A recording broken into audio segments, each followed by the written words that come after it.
Привет! Меня зовут Лена. На своем канале я готовлю полезные десерты без сахара. Сегодня я покажу вам, как приготовить очень вкусный муссовый торт. Этот протеиновый тортик понравится тем, кто следит за количеством белка в своем рационе, и всем, кто любит воздушные, тающие во рту десерты. Готовится он совсем не сложно, а результат всегда получается вкусный и красивый.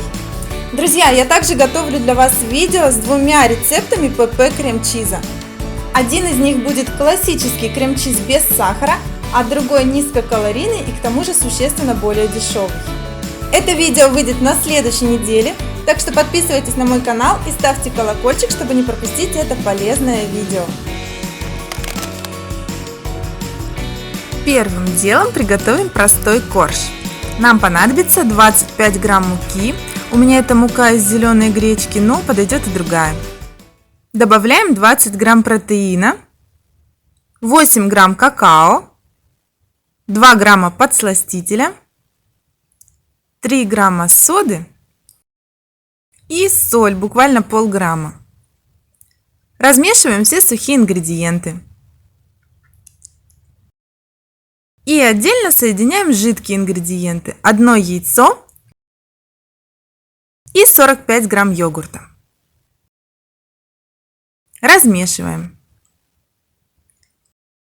И соединяем с сухими ингредиентами.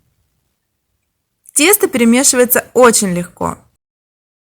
Получается вот такая консистенция. Выкладываем в форму диаметром 16 сантиметров. У меня это кольцо, которое стоит на силиконовом коврике. Этот способ удобен для выпекания коржей из не слишком жидкого теста. Но при этом, чтобы тесто не вытекало снизу, важно, чтобы ваш противень имел ровную поверхность. Отправляем выпекаться в разогретую до 175 градусов Цельсия духовку на 15 минут. Вот такой корж получается. Достаем его из формы с помощью ножа.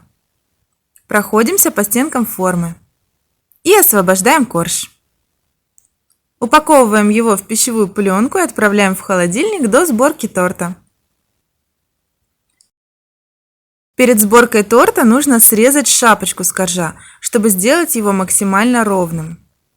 Большим ножом намечаем линию надреза и прорезаем все глубже и глубже, стараясь держать нож горизонтально. Вот такой коржик получился.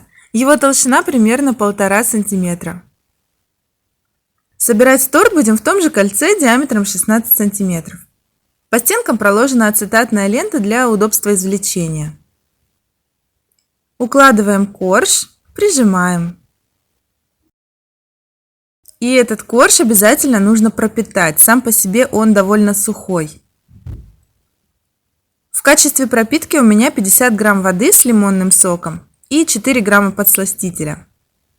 Можно использовать любую жидкость, например, молоко, сироп или кофе. Тщательно пропитываем и приступаем к приготовлению мусса. Для мусса нужно заранее замочить 6 грамм желатина в 36 граммах воды. По времени замачивания следуйте инструкции на вашем желатине.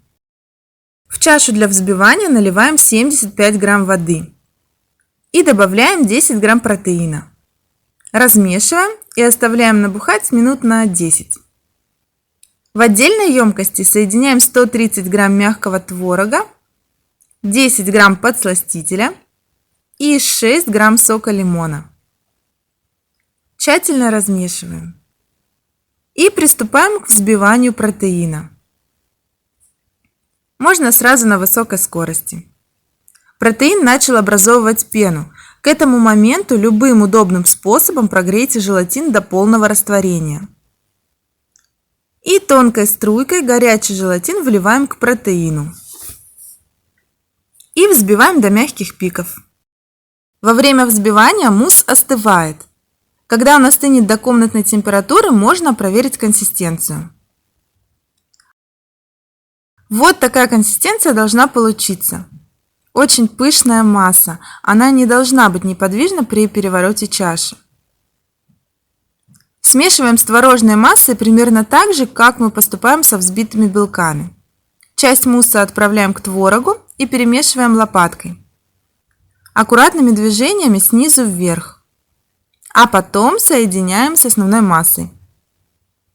И также аккуратно перемешиваем до полной однородности.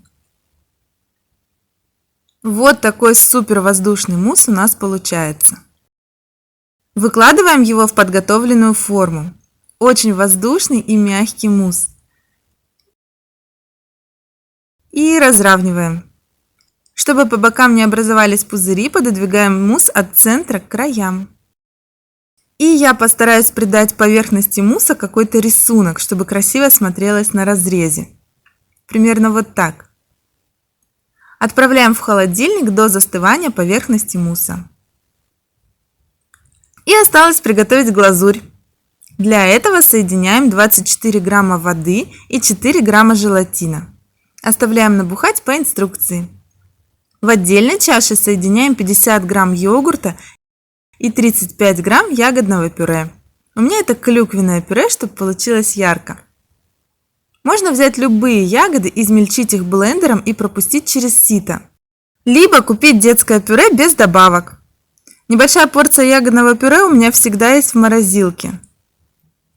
И сюда же добавляем 3 грамма подсластителя. Размешиваем. Эти продукты должны быть комнатной температуры.